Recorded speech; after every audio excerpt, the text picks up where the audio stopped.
Good morning everyone. Welcome to daily current affairs. Date है आज की 2 दिसंबर। तो देख लेते हैं कौन कौन से टॉपिक आज हम डिस्कस करने वाले हैं। पहला टॉपिक है हमारा demand for reduction on import duty on cotton. तो रिसेंटली क्या हुआ कि देखिए तमिलनाडु के चीफ मिनिस्टर ने सेंट्रल गवर्नमेंट से ये कहा है कि जो कॉटन पे जो इम्पोर्ट ड्यूटी लगाई जाती है तो उसको रिड्यूस करना चाहिए, उसको कम करना चाहिए। सेकंड न्यूज़ है हमारी अबंडेंस ऑफ लिथियम स्टार्स। तो रिसेंटली जो है कुछ साइंटिस्ट ने ये डिस्कवर किया है कि कुछ ऐसे स्टार्स भी प्रेजेंट हैं जहाँ पे लिथियम जो है एक तरह से ज़्यादा अमाउंट में पाया जाता है। ठीक है, लिथियम वही है जो मोबाइल की बैटरीज वगैरह में ज़्यादा इस्तेमाल किया जाता है, जो लिथियम आयन बैटरीज वगैरह होती हैं। और थर्ड न्यूज़ है हमारी कि करीब करीब 6 लाख इंडियन सिटीजन्स ने जो है वो अपनी नागरिकता को त्याग दिया है इस साल जो है करीब करीब। ये डाटा रिलीज़ किया गया है मिनिस्ट्री के द्वारा। अगली न्यूज़ हम देखेंगे power scheme for women scientist. तो देखिए वुमेन साइंटिस्ट के लिए एक पावर स्कीम जो है लॉन्च की गई है। तो इन चारों टॉपिक के बारे में हम डिटेल में डिस्कस करेंगे।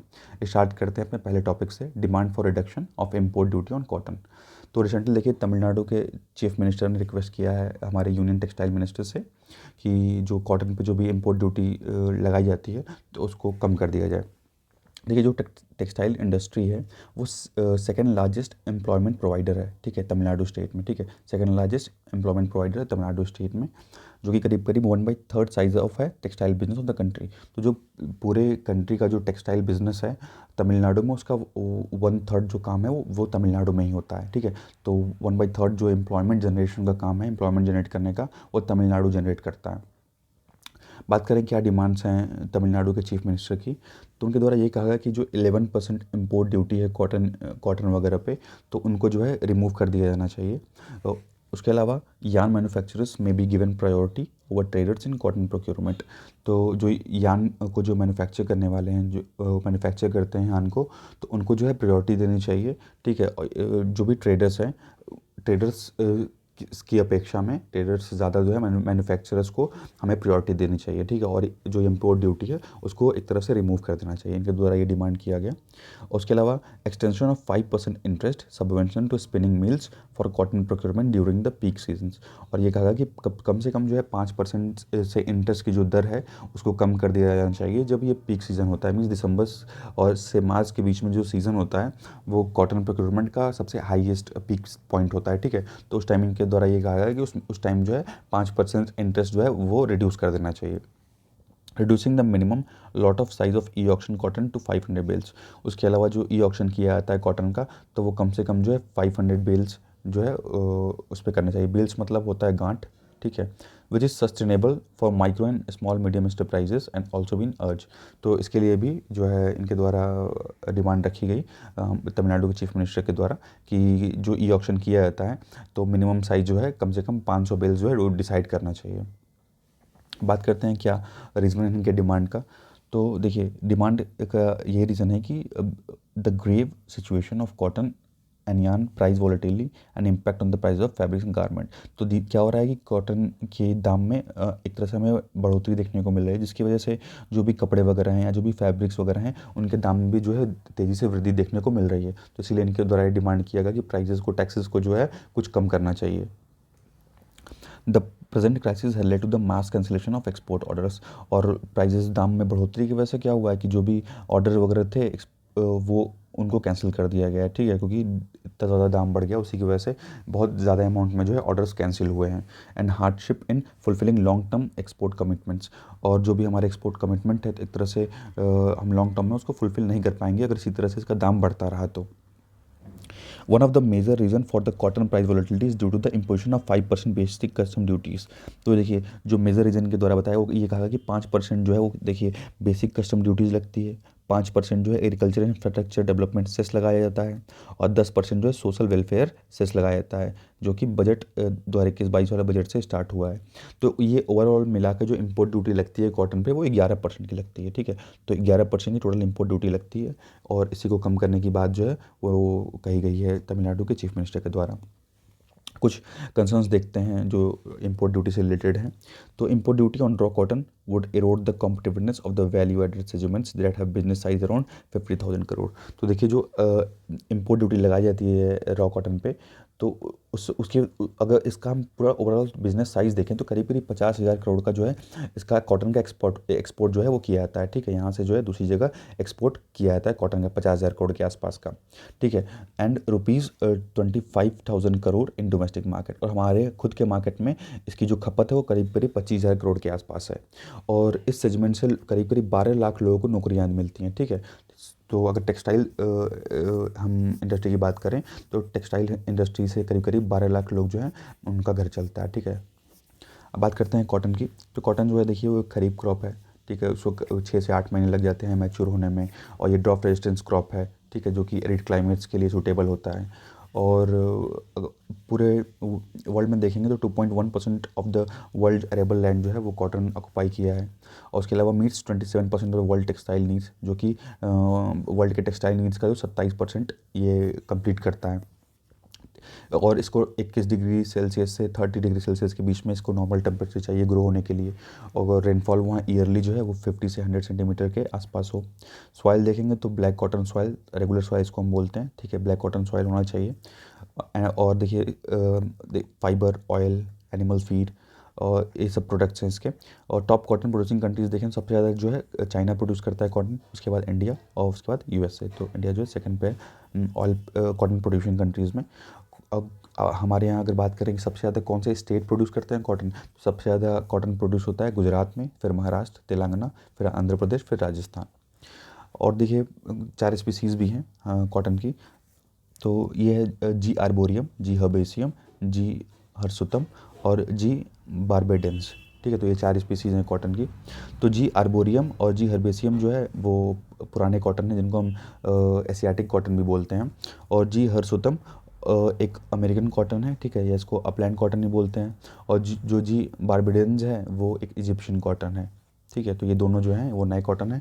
और जी आर्बोरियम और जी हर्बेसियम जो है वो पुराने कॉटन है, जिनको हम एशियाटिक कॉटन भी बोलते हैं। अब बात करें हाइब्रिड कॉटन के बारे में, तो हाइब्रिड जो कॉटन होते हैं made by crossing 2 parent strains. तो दो अलग स्ट्रेन्स को क्रॉस करा के जो है एक हाइब्रिड वैरायटी का जो कॉटन है वो प्रोड्यूस किया जाता है। और उसके hybrid are often spontaneously and randomly created in nature when pollinated plants naturally cross pollinate with other related varieties. तो ये एक तरह से एक हाइब्रिड कॉटन का जो प्रोसेस है वो नेचुरल प्रोसेस है। जब एक कॉटन की वैरायटी दूसरे अलग वैरायटी के कॉटन से जब क्रॉस करती है तो एक हाइब्रिड कॉटन हमें देखने को मिलता है। उसके बाद देखिए बात करते हैं बीटी कॉटन के बारे में। तो बीटी कॉटन जो है वो देखिए एक जेनेटिकली मॉडिफाइड ऑर्गेनिज्म है। ठीक है, और genetically modified pre resistance variant of cotton. तो बैसिलर थंगरजेनेसिस जिसको हम बोलते हैं बीटी कॉटन, तो ये जेनेटिकली मॉडिफाइड कॉटन है। अब देखते हैं कि क्या स्थिति है कॉटन की इंडिया में। तो देखिए कॉटन एक इम्पॉर्टेंट फाइबर कैश क्रॉप की तरह जो है यूज़ किया जाता है, और हमारे इंडस्ट्री में ये एक बहुत डोमिनेंट रोल जो है प्ले करता है। और उसके अलावा देखेंगे तो एग्रीकल्चर इकोनॉमी में भी ये हमें डोमिनेंट रोल प्ले करते हुए दिखता है। इंडिया जो है वो लार्जेस्ट प्रोड्यूसर है कॉटन का in the world and the third largest exporter, और तीसरा सबसे बड़ा एक्सपोर्टर जो है वो इंडिया है। और it is also the largest consumer of cotton in the world, और सबसे बड़ा जो कंज्यूमर है कॉटन का वो भी इंडिया ही है। The paste resistance genetically modified जिसको हम बीटी कॉटन में बोलते हैं have captured the Indian market. ठीक है, तो करीब करीब 95% जो एरिया है कॉटन का उसमें उसमें जो है बीटी कॉटन ही इन्वॉल्व है। ठीक है, तो बीटी कॉटन को इंट्रोड्यूस किया गया था 2002 में। उसके बाद से जो है बीटी कॉटन ने पूरा जो मार्केट है, पूरा एरिया जो है वो कैप्चर कर लिया। India produces about 6 million ton of cotton every year. तो ये हर साल जो है इंडिया करीब करीब 6 मिलियन टन ऑफ कॉटन जो है वो प्रोड्यूस करता है, जो पूरे वर्ल्ड का 23% है। ठीक है, तो पूरे वर्ल्ड का 23% कॉटन जो है वो इंडिया प्रोड्यूस करता है। और उसके अलावा इंडिया करीब करीब 51% of the total organic cotton production का काम करता है पूरे वर्ल्ड में। तो पूरे वर्ल्ड में अगर हम देखेंगे कि टोटल ऑर्गेनिक कॉटन जो प्रोडक्शन है वो इंडिया में कितना होता है, तो पूरे वर्ल्ड का जो है 51% कॉटन, ऑर्गेनिक कॉटन जो है वो इंडिया प्रोड्यूस करता है। तो देखिए ये जो ग्रीन कलर से आपको दिख रहे हैं, तो ये ऐसे स्टेट्स हैं जहाँ पे कॉटन जो है मेजरली ग्रोन होता है। तो इसमें सबसे ज़्यादा हमें देखने को कहाँ मिल रहा है, सबसे ज़्यादा हमें देखने को मिल रहा है गुजरात में। नेक्स्ट हम देखेंगे abundance of lithium in stars. तो रिसेंटली क्या हुआ कि साइंटिस्ट ने ये फाइंड किया कि कुछ स्टार्स ऐसे भी इवॉल्व हुए जिसमें हमें लिथियम देखने को मिलता है। ठीक है, और लिथियम जो है बहुत हाई अमाउंट में जो है देखने को मिलता है। तो इसका जो एटॉमिक नंबर है वो 3 है। ठीक है, हाइड्रोजन, हीलियम और लिथियम। हाइड्रोजन के बाद हीलियम आता है, फिर लिथियम आता है, तो थर्ड है, 3 है इसका। The mystery is the reason behind the high abundance of lithium in stars, while according to the predicted models must get destroyed in the hot plasma of the star। और ये कहा गया कि जो स्टार्स होते हैं तो उनमें हीट इतनी होती है, तो उसकी वजह से क्या होता है कि ये जो लिथियम है वो डिस्ट्रॉय हो जाते हैं ज़्यादा हीट की वजह से। तो लिथियम जो देखिए अपने अपने यहाँ भी अर्थ पे भी पाए जाते हैं, और जो भी बैटरीज वगैरह हम यूज़ करते हैं, रिचार्जेबल बैटरीज जो यूज़ करते हैं, उसमें लिथियम का ही यूज़ किया जाता है। तो देखिए बात करते हैं सैंपल ऑफ रिसर्च के बारे में। The research involve the investigation of lithium among red giants showed that about 1% of the sun like red giants have lithium enriched surface.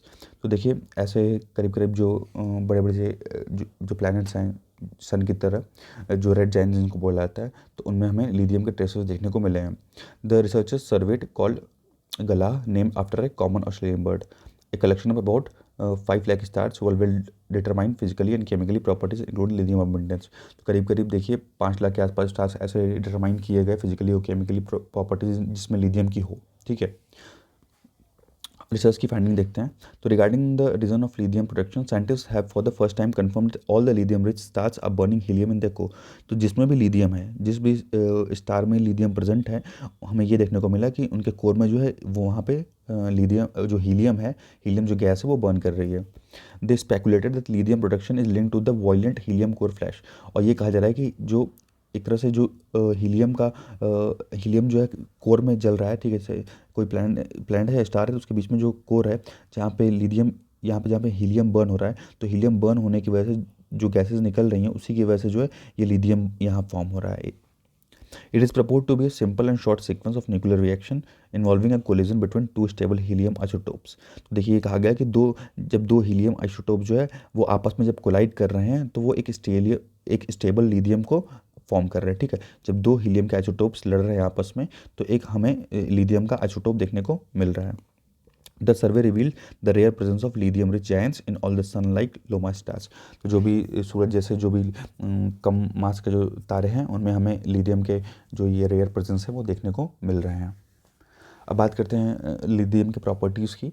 तो देखिए लिथियम का सिंबल Li होता है, और उसके अलावा देखेंगे तो ये सॉफ्ट होता है, सिल्वरी वाइट मेटल है, ठीक है। और अगर इसको स्टैंडर्ड कंडीशन में देखा जाए रूम टेम्परेचर पे, तो ये लाइटेस्ट मेटल है और लाइटेस्ट सॉलिड एलिमेंट है। It is highly reactive and flammable जैसे ही एयर के कांटेक्ट में आएगा तो ये जल जाएगा, वो वाटर कांटेक्ट में आएगा तब भी जल जाएगा। तो इसलिए इसको मिनरल ऑयल वगैरह में जो है ऑयल में स्टोर करके इसको रखा जाता है। और लिथियम को जो है वाइट गोल्ड के नाम से भी जानते हैं। As the demand for high performing rechargeable batteries is rising. और धीरे धीरे देख ही रही कैसे कैसे जो है जो भी रिचार्जेबल बैटरीज है उसकी डिमांड धीरे धीरे बढ़ रही है। तो उसकी वजह से जो लिथियम का भी डिमांड है वो बढ़ रहा है, क्योंकि लिथियम जो है वो जो भी रिचार्जेबल बैटरीज हैं वो लिथियम से ही बनती हैं। Rising global lithium demand and surging price have drawn increase interest in the so called lithium triangle, ठीक है। तो अब लिथियम ट्रायंगल जो है अर्जेंटीना, बोलिविया और चिली को बोला जाता है, क्योंकि यहाँ से जो है हमें लार्ज अमाउंट में लिथियम प्रोडक्शन जो है देखने को मिलता है। यूजेस की बात करें तो देखिए एलॉय बनाने के लिए लिथियम का जो है यूज़ किया जाता है। उसके अलावा जो है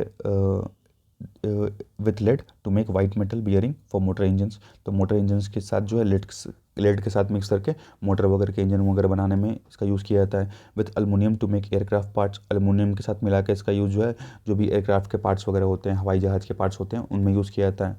और मैग्नीशियम के साथ लिथियम को मिला के आर्मर प्लेट्स में यूज़ किया जाता है। अब देखेंगे तो उसके अलावा देखेंगे तो थर्मोन्यूक्लियर जो रिएक्शन होता है, ठीक है, तो उसमें भी हमें लिथियम का यूज़ देखने को मिलता है। उसके अलावा जो इलेक्ट्रोकेमिकल सेल है उसमें यूज़ देखने को मिलता है। जो भी इलेक्ट्रिक व्हीकल्स हैं, लैपटॉप्स एक्सेट्रा जो भी कंपोनेंट्स वगैरह हैं लैपटॉप्स वगैरह के या इलेक्ट्रिक व्हीकल्स के, उसमें भी हमको लिथियम का यूज़ देखने को मिलता है। बैटरी वगैरह का जो है, जो लार्जेस्ट रिजर्व है लिथियम का, सबसे ज़्यादा रिजर्व जो है वो चिली में है, उसके बाद ऑस्ट्रेलिया में है, वो उसके बाद अर्जेंटीना में। सबसे ज़्यादा लिथियम रिजर्व जो है वो चिली में पाया जाता है। इंडिया में बात करते हैं तो देखिए इंडिया में अभी पहला जो है इंडियाज़ फर्स्ट लिथियम डिपॉजिट कहाँ मिला है, तो ये मिला है कर्नाटका में। तो कर्नाटका के मांड्या डिस्ट्रिक्ट में हमें देखने को मिलता है, और ये बताया जा रहा है करीब करीब जो है 14,100 टन के आसपास यहाँ हमें लिथियम रिजर्व जो है वो देखने को मिलता है।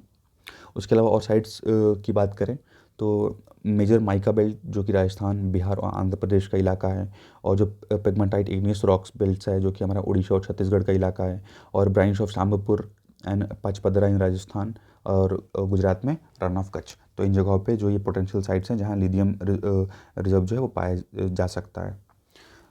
नेक्स्ट न्यूज़ है हमारी, over 6 lakh Indians renowned citizenship. तो देखिए मिनिस्ट्री ऑफ होम अफेयर्स के द्वारा जो है वो एक रिपोर्ट जो जारी की गई, लोकसभा में जो है बताया गया, इन्फॉर्म किया गया इस चीज़ को लेकर के कि करीब करीब इस साल जो है 6 लाख लोगों ने इंडिया की जो सिटीजनशिप है उसको त्याग दिया। बात करते हैं डिटेल में, इसके बारे में डिस्कस करेंगे। तो देखिए सिटीजनशिप जो है वो हमारी यूनियन लिस्ट में आता है, जैसे सेंटर स्टेट लिस्ट है, सेंटर की लिस्ट, यूनियन लिस्ट है, स्टेट लिस्ट है और कंकरेंट 3 लिस्ट है। तो उसमें से यूनियन लिस्ट में जो है सिटीजनशिप आता है under exclusive jurisdiction of the parliament. तो इसका जो पूरा का पूरा जुरिडिक्शन है वो पार्लियामेंट का है, पार्लियामेंट ही डिसाइड करती है कि कौन नागरिक होगा कौन नहीं होगा। एक चीज़ ये ध्यान रखिए कि संविधान में कहीं भी उल्लेख ये नहीं किया गया है, सिटीजन जो वर्ड है उसको डिफाइन नहीं किया गया है, ठीक है। तो सिटीजन कॉन्स्टिट्यूशन में हमें भी जो है सिटीजन ये टर्म जो है वो कहीं भी डिफाइंड नहीं मिलता है, लेकिन आर्टिकल 5 से लेकर 11 तक जो है वो बात करता है सिटीजनशिप के बारे में। अब देखेंगे तो देखिए हमारा जो संविधान है वो फोर्स में तो आया 26 जनवरी 1950 को, ठीक है। फोर्स में कब आया? 26 जनवरी 1950 को आया, लेकिन कुछ ऐसे आर्टिकल्स थे जो 26 नवंबर 1949 को ही इम्प्लीमेंट कर दिए गए थे, ठीक है। तो 26 जनवरी 1949 को इम्प्लीमेंट किया जाने वाला सिटीजनशिप एक्ट भी था। और इसके अलावा और कौन से पार्ट थे जिनको 26 नवंबर को इम्प्लीमेंट कर दिया गया था 1949 को? तो ये कमेंट में करके आप बताइए हमें, ठीक है। तो सिटीजनशिप एक्ट को जो है नवंबर 26 1949 को लागू कर दिया गया था। अब देखते हैं बारी बारी से सारे आर्टिकल डिस्कस करेंगे। तो आर्टिकल 5 देखिए, it provide for the citizenship on the commencement of the constitution. और ये बोलता है कि जब संविधान बना उसके बाद से सिटीजनशिप की बात करता है कि जो भी इंडिया में डोमिसाइल है, जो भी इंडिया का उस टाइम जब संविधान हमारा बना तो उस टाइम जो भी इंडिया में रह रहा था या जो भी इंडिया में जन्म लिया उन सबको जो है नागरिकता भारत की दी जाएगी। Even those who were domicile but not born in India. ऐसे लोग जो उस टाइम संविधान बनने के टाइम जो है वो थे, निवास कर रहे थे, उनका भले ही जन्म इंडिया में ना हुआ हो या उनके जो माता पिता हैं, ठीक है, उनके पेरेंट्स जो हैं वो इंडिया में पैदा हुए हों, तो उनको जो सिटीजन नागरिकता जो है वो दे दी जाएगी। Anyone who had been an ordinary resident for more than 5 years too was entitled to apply citizenship। या उसके अलावा जो 5 साल से अधिक जो है इंडिया में रह रहे थे तो वो भी जो है ये सिटीजनशिप जो है नागरिकता जो है वो ले सकते हैं इंडिया की।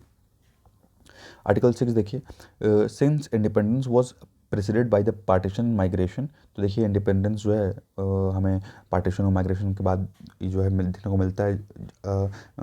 जब इंडिया पाकिस्तान जो है अलग अलग जब हो जाते हैं तो उस समय जो आर्टिकल 6 ये कहता है कि that anyone who migrated to India before July 1949। ऐसा कोई भी व्यक्ति जो जुलाई 1949 से पहले इंडिया में माइग्रेट किया होगा, इंडिया में आया होगा, would automatically become an Indian citizen, ठीक है। वो ऑटोमेटिकली जो है भारत का नागरिक बन जाएगा अगर उसके माता पिता या उसके जो दादा दादी हैं वो इंडिया में उनका जन्म हुआ हो तो। But those who entered India after the date needed to register themselves. लेकिन अगर वो कोई जुलाई 1949 से पहले इंडिया आता है तो उसको जो है रजिस्टर करना पड़ेगा। आर्टिकल 7 देखिए, even those who had migrated to Pakistan after March 1 1947। देखिए ऐसे लोग जो 1 मार्च 1947 के बाद पाकिस्तान चले गए थे लेकिन बाद में वो लोग वापस आते हैं रिसेटलमेंट परमिट के द्वारा, ठीक है, तो उनको भी जो है ये नागरिकता दी जाएगी। The law was more sympathetic to those who migrated from Pakistan and called them refugees than to those who in a state of confusion were stranded in Pakistan or went about decision to run soon। तो देखिए जो भी ऐसे लोग जो भी 1 मार्च 1947 के बाद जो है एक तरह से इंडिया से जो है पाकिस्तान चले गए थे लेकिन बाद में जो एक तरह से वो वापस आ जाते हैं, जिनको रिफ्यूजी बोलते हैं, तो उनको भी जो है नागरिकता जो है दी जा सकती है। तो ये उस टाइम की बात है।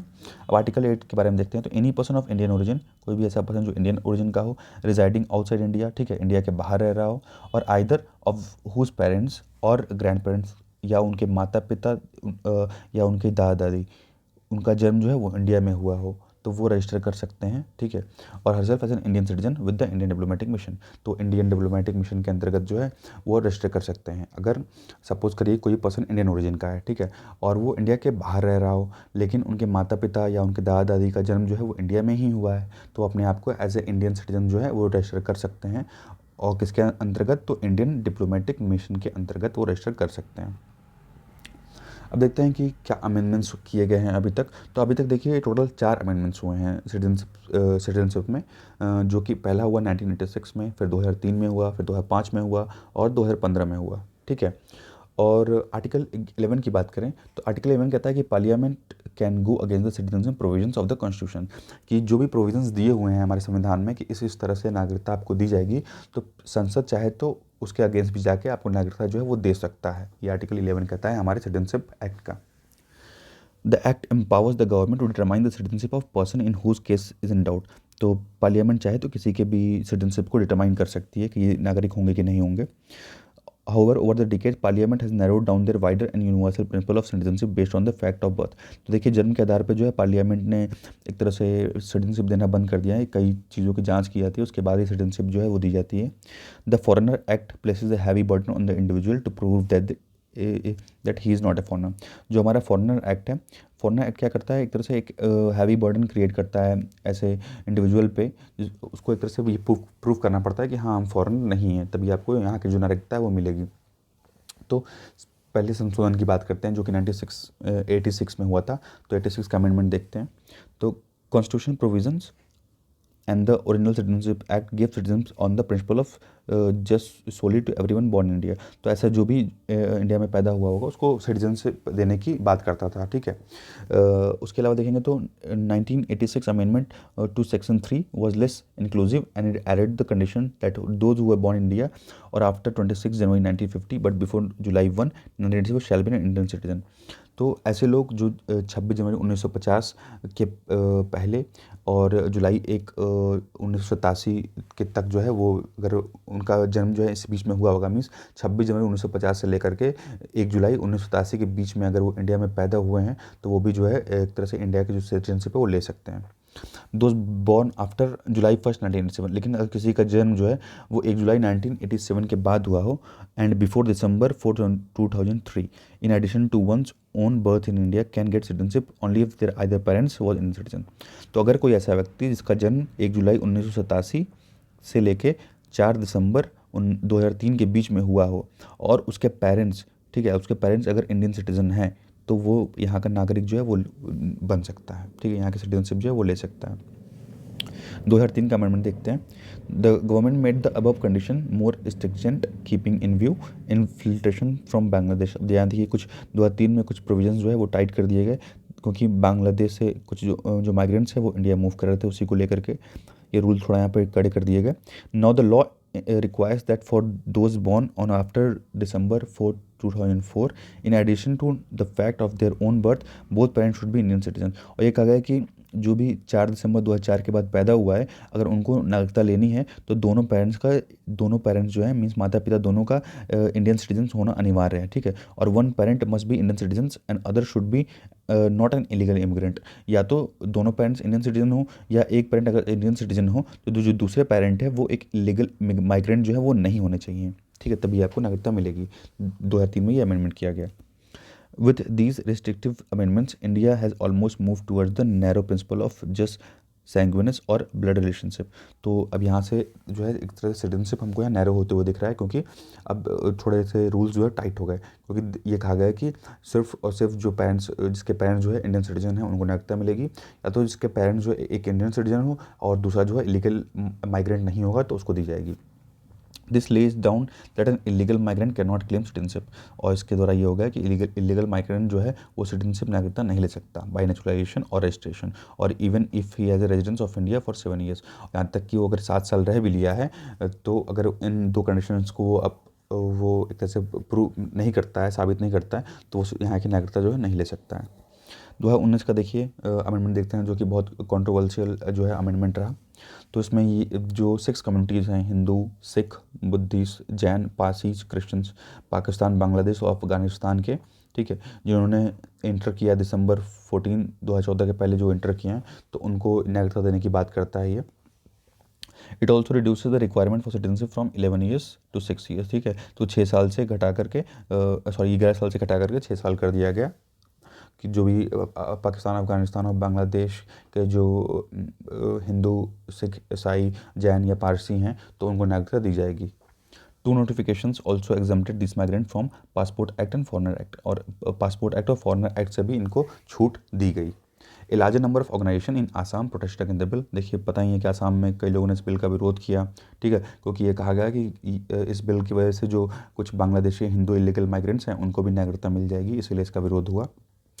और बात करें कि कैसे कोई यहाँ की सिटीजनशिप है वो खो देगा, तो देखिए जो सिटीजनशिप एक्ट 1955 का ये कुछ प्रोविजंस, कुछ पॉइंट्स देता है।